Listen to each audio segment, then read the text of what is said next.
42তম আগরতলা বই মেলাকে সামনে রেখে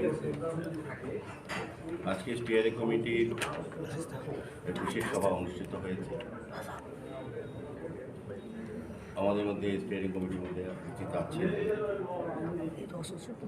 আমাদের ত্রিপুরা রাজ্য বিধানসভার ডেপুটি স্পিকার শ্রীরাম পাল মহোদয়, আমাদের ত্রিপুরা বিধানসভার মুখ্য সচেতক শ্রীমতী কল্যাণী সাহারা মহোদয়, আমাদের ডেপুটি মেয়র মহিলা মহোদয় এবং আমাদের ত্রিপুরা রাজ্য সরকারের তথ্য সংস্কৃতি দপ্তরের সম্মানীয় অধিকর্তা সিডিপি শেখ ভট্টাচার্য মহোদয়।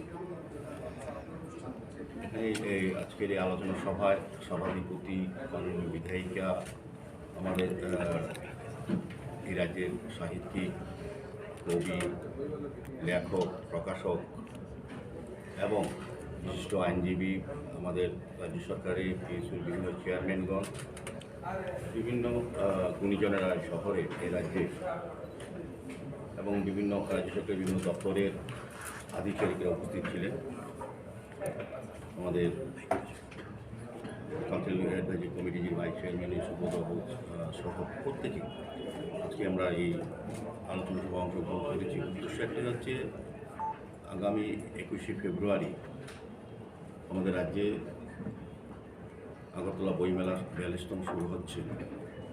সেটাকে সামনে রেখে কতটা প্রস্তুতি নেওয়া হয়েছে এবং কী কী করণীয়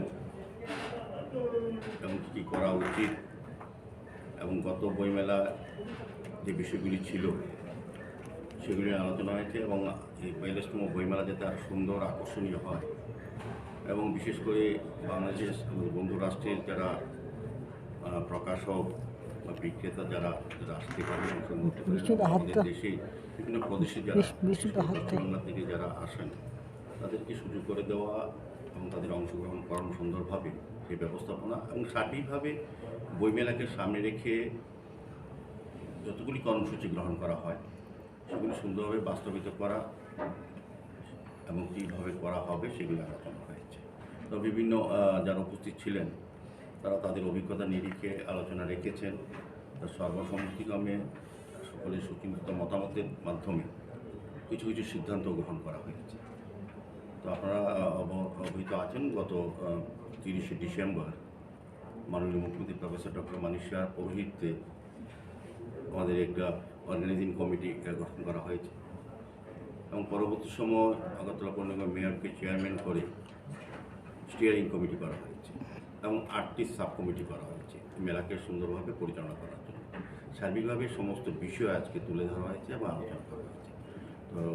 তো আমার বিশ্বাস এবং প্রত্যাশা এবং আশা যে গতানুগতিক যে মেলাগুলি আমরা করেছি আগে, আমাদের সরকার পরিবর্তন হওয়ার সঙ্গে সঙ্গে কিন্তু মেলার রূপ, চিন্তা ভাবনা এবং ব্যবস্থাপনা এবং উপস্থাপনার ক্ষেত্রে কিন্তু একটা পরিবর্তন এসেছে এবং সার্বিকভাবে মুক্তমঞ্চ তৈরি করে সকল অংশের শিল্প সাহিত্যিক সঙ্গে সঙ্গে কিন্তু বিভিন্ন শিল্পীদেরও সুযোগ করে দেওয়া হচ্ছে। তো সার্বিকভাবে আমি বলবো এই বইমেলাটা একটা মিলন মেলা, আমাদের সরকারের চিন্তা ভাবনা এবং বইমেলা স্টিয়ারিং কমিটির যে মানুষের মতামত সেটা এক জায়গাতেই আছে। আমি তার সফলতা কামনা করি এবং যারা আজকে এই বিশেষ সভায় উপস্থিত হয়েছেন তাদেরকে ধন্যবাদ জানাই, তাদের মতামত দান করার জন্য বা অংশগ্রহণ করার জন্য বা আগামী বইমেলাকে সার্থক করার জন্য আমরা সার্বিকভাবে রাজ্য সরকারের সঙ্গে তথ্য সংস্কৃতি দপ্তরের যে চিন্তা ভাবনা বা যে কর্মসূচির সঙ্গে আমরা যারা স্ট্যান্ডিং কমিশনে যুক্ত আছে আমরা প্রত্যেকেই সহমত পোষণ করে আমরা অংশগ্রহণ করে মেলাকে সফল করব।